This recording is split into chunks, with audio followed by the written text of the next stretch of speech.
mulher é igual a alça de caixão. Quando um solta, o outro vem passar a mão. Valorize enquanto você tem, para depois você não chorar o leite derramado. Ei, pai, bora conversar. Mas não, tá bom.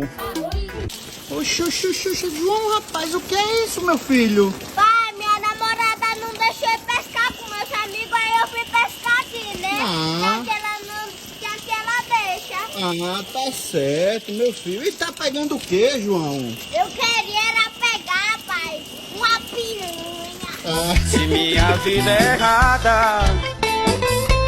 Assistindo alguns esportes radicais dos homens, meu amigo, rapaz, não descobri porque os homens vivem menos, viu, João?